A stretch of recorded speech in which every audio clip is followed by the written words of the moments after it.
तो यहाँ खाली स्थान दिए हुए हैं, उसमें आपको इन शब्दों को छांट कर लिखना है। शब्द है तैरने, जल, फसल, पोषक, तैयारी। फर्स्ट है यहाँ पर एक स्थान पर एक ही प्रकार के बड़ी मात्रा में उगाए गए पौधों को डैश कहते हैं। तो एक ही जगह पर आप काफी सारे पौधे एक ही टाइप के लगाएं तो उन पौधों को क्या कहते हैं? तो वो आ जाएगा फसल। फसल कहते हैं उसे। नेक्स्ट है फसल उगाने से पहले प्रथम चरण मिट्टी की डैश होती है। तो फसल उगाने से पहले मिट्टी की क्या करते हैं हम? तैयारी करते हैं। नेक्स्ट है क्षतिग्रस्त बीज जल की सतह पर डैश लगेंगे। तो क्षतिग्रस्त बीज, जो बीज खराब हो, उनको पानी में डालें तो पानी पर वो क्या करने लगते हैं? तो वो तैरने लगते हैं। तो यहाँ आ जाएगा तैरने लगेंगे। नेक्स्ट है फसल उगाने के लिए पर्याप्त सूर्य का प्रकाश एवं मिट्टी से डैश तथा डैश आवश्यक है। तो फसल उगाने के लिए सूरज का प्रकाश चाहिए, रोशनी चाहिए, उसके अलावा मिट्टी से आपको क्या क्या चाहिए? तो बाकी जो दो वर्ड यहाँ पर बचे हैं वो आपके यहाँ आ जाएंगे, एक जल और दूसरा पोषक। तो मिट्टी से पानी भी चाहिए उनको और पोषक तत्व भी चाहिए। तो इस तरह से ये आपका फिल इन द ब्लैंक्स वाला क्वेश्चन होगा। क्वेश्चन नंबर 2 है कॉलम ए में दिए शब्दों का मिलान कॉलम बी से कीजिए। तो यहाँ दो कॉलम दिए हुए हैं। कॉलम ए में ये शब्द हैं खरीफ फसल, रबी फसल, रासायनिक उर्वरक, कार्बनिक खाद। और कॉलम बी में है मवेशियों का चारा, यूरिया एवं सुपर फॉस्फेट, पशु अपशिष्ट, गोबर, मूत्र एवं पादप अवशेष, गेहूं, चना, मटर, धान एवं मक्का। तो मिलान करना है। इसमें फर्स्ट खरीफ फसल है। खरीफ फसल हम जानते हैं वर्षा ऋतु में उगाई जाने वाली फसलें होती हैं, वो है धान एवं मक्का। तो ये इस तरह से आप इसको मिलाएंगे। रबी फसल, रबी फसल है ये शीत ऋतु में जो लगाते हैं हम सर्दियों में, गेहूं, चना, मटर। रासायनिक उर्वरक, जो केमिकल वाली खाद होती है, वो होती है यूरिया एवं सुपर फॉस्फेट। कार्बनिक खाद, कार्बनिक खाद जो हम खेतों में खाद बनाते हैं वो बनती है पशु अपशिष्ट, गोबर, मूत्र एवं पादप अवशेष से। तो ये आ जाएगा। और मवेशियों का चारा ये अलग रह जाएगा, इसको हम ऐसे ही रहने देंगे।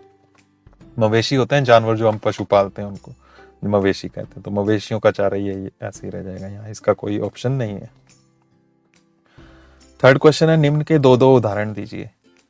तो यहाँ पर यह है खरीफ फसल, इसके दो उदाहरण देने। तो अभी पीछे जो मिलान करने में हमने यूज किए वही यहाँ पर ले लेंगे, धान एवं मक्का। रबी फसल है नेक्स्ट, इसमें भी आप वही ले लेंगे, गेहूं, चना, मटर में से कुछ भी आप ले सकते हैं यहाँ पर। उसके बाद फोर्थ क्वेश्चन है निम्न पर अपने शब्दों में एक एक पैराग्राफ लिखिए। तो एक एक पैराग्राफ लिखना है इसमें। फर्स्ट है मिट्टी तैयार करना। मिट्टी तैयार करने में आप पैराग्राफ क्या लिख सकते हैं कि फसल उगाने से पहले मिट्टी तैयार करना प्रथम चरण है। इसमें मिट्टी को उल्टा पलटा जाता है और पोला बनाया जाता है, जिससे जुताई कहते हैं। तो इसको जुताई कहते हैं। सबसे पहला स्टेप हमारा मिट्टी तैयार करना होता है। मिट्टी को उलटते हैं, पलटते हैं, हम उसको ढीला करते हैं और इस प्रोसेस को हम जुताई कहते हैं। इससे जड़ें सरलता से श्वसन कर पाती हैं। जड़ों को भी सांस लेने की जरूरत होती है, तो मिट्टी ढीली हो गई तो वो आसानी से सांस ले सकती हैं। और दूसरा, केंचुए और सूक्ष्म जीव जो है उनकी वृद्धि में भी सहायता मिलती है, वो भी ज्यादा बढ़ते हैं, इससे पौधों को हेल्प मिलती है। नेक्स्ट है बुआई। बुआई क्या चीज है? उचित दूरी एवं गहराई पर खेत में बीज बोना बुआई कहलाता है। तो बीज जो लगाते हैं बराबर सही सही दूरी पर, उचित गहराई में, ना बहुत ऊपर ना बहुत गहरा लगाएं हम, तो वो सोच समझ के हमें बीज लगाने पड़ते हैं, उसको हम बुआई कहते हैं। बीजों की अच्छी किस्म का चयन करके स्वस्थ बीजों को बोया जाता है। बुआई हाथों से या सीड ड्रिल द्वारा की जाती है।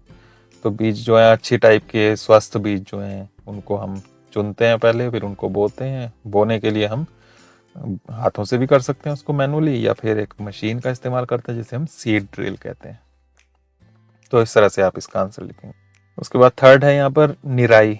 निराई क्या चीज है? तो खेत में कई अन्य अवांछित पौधे प्राकृतिक रूप से फसल के साथ उग जाते हैं, जिन्हें खरपतवार कहते हैं। तो खरपतवार उग जाते हैं जो अपने आप उग रहे हैं पौधे, ऐसे जो हमें नहीं चाहिए, वो जो हमने फसल लगाई उसके पौधों के साथ अलग से वैसे ही उसके साथ साथ उगते रहते हैं।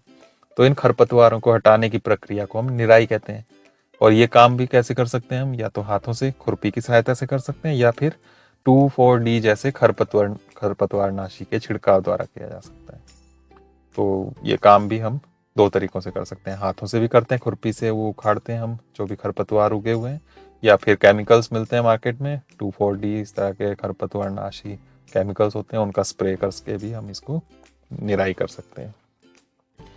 नेक्स्ट है थ्रेशिंग।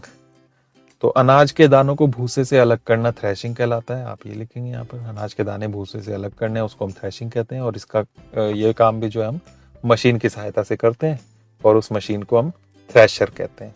तो ये आंसर बन जाएगा यहाँ पर। नेक्स्ट है क्वेश्चन, स्पष्ट कीजिए कि उर्वरक खाद से किस प्रकार भिन्न है। तो उर्वरक और खाद में क्या अंतर है वो आपको बताना है यहाँ पर। उसके लिए आप ऐसे टेबल बनाएंगे, फर्स्ट में आ जाएगा क्रम संख्या, नेक्स्ट कॉलम में उर्वरक लिखेंगे और नेक्स्ट में हम खाद लिखेंगे। तो अंतर किस तरह से देंगे। फर्स्ट अंतर हो गया, उर्वरक यह एक मानव निर्मित लवण है, इंसान का बनाया हुआ। और खाद ये एक प्राकृतिक पदार्थ है, प्रकृति में बनता है अपने आप ही, जो गोबर एवं पौधों के अवशेषों के विघटन से प्राप्त होता है। तो पौधे, गोबर, जो भी अवशेष होते हैं, अपशिष्ट पदार्थ, उनके विघटन से ये अपने आप बनता है। तो ये प्राकृतिक पदार्थ हो गया। सेकंड, इसका उत्पादन फैक्ट्रियों में होता है, ये फैक्ट्री में बनता है उर्वरक। खाद ये खेतों में बनाई जा सकती है, अपने आप बनती है।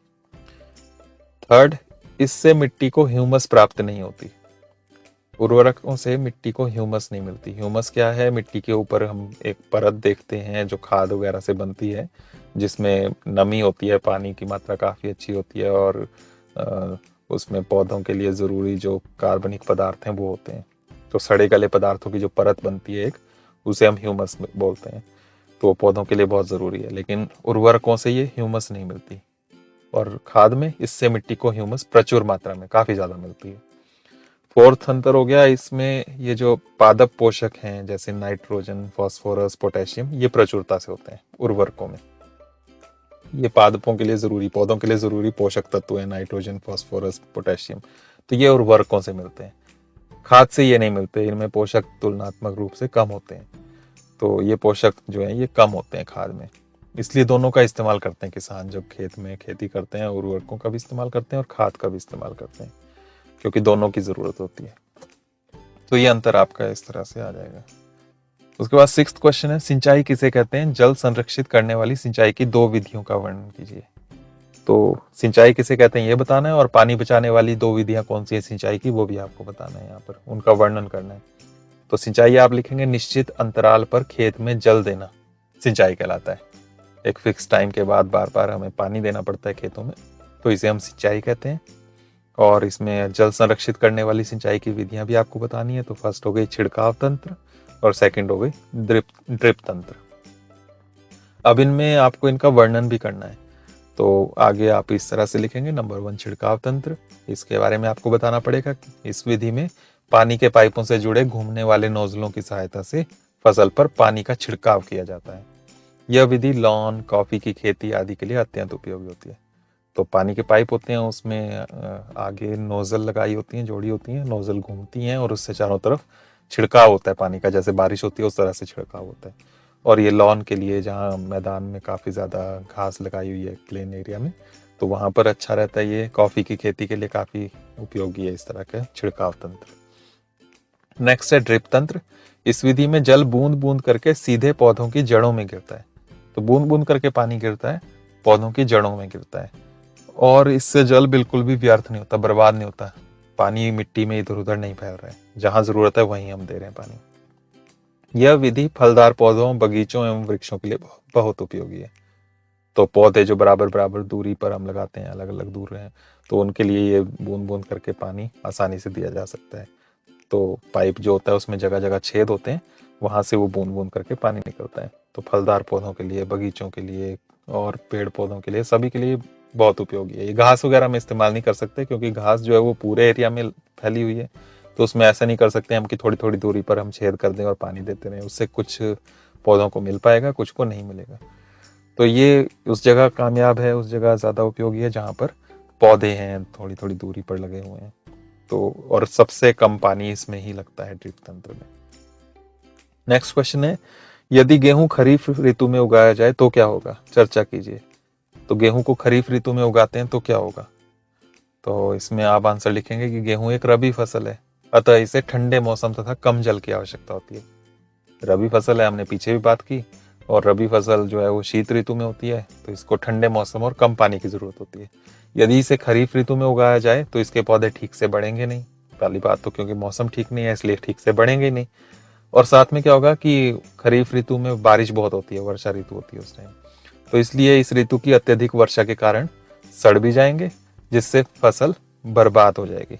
तो पौधे ठीक से भी नहीं बढ़ेंगे, तेज बारिश की वजह से वो सड़ भी जाएंगे और फसल बर्बाद हो जाएगी, तो फायदा कुछ नहीं होगा।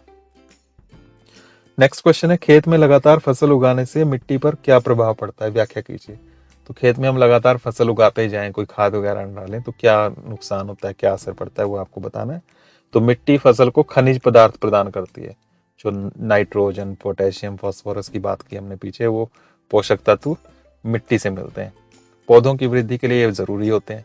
लगातार फसल उगाने से मिट्टी में इन पोषकों की कमी हो जाती है, जड़ों से वो पौधे लेते रहेंगे और मिट्टी के अंदर ये कम हो जाएंगे।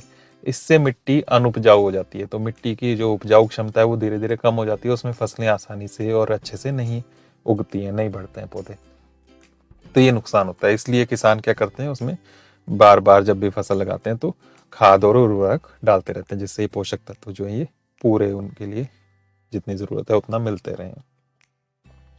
तो ये नुकसान है इसका। उसके बाद नेक्स्ट क्वेश्चन है, खरपतवार क्या है, हम उनका नियंत्रण कैसे कर सकते हैं। तो ये पीछे भी आया था खरपतवार वाला, तो वही आपने यहाँ लिखना है, निराई वाला जो हमारा टॉपिक था जिसमें हमने पैराग्राफ लिखा था, वही आप यहाँ सेम टू सेम लिख देंगे, वही मैंने यहाँ कॉपी करके लिखा है।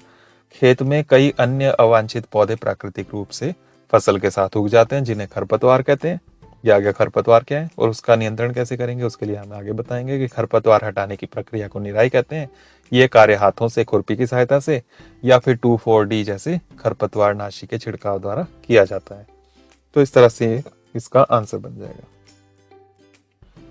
क्वेश्चन नंबर 10 है, निम्न बॉक्स को सही क्रम में इस प्रकार लगाइए कि गन्ने की फसल उगाने का रेखा चित्र तैयार हो जाए।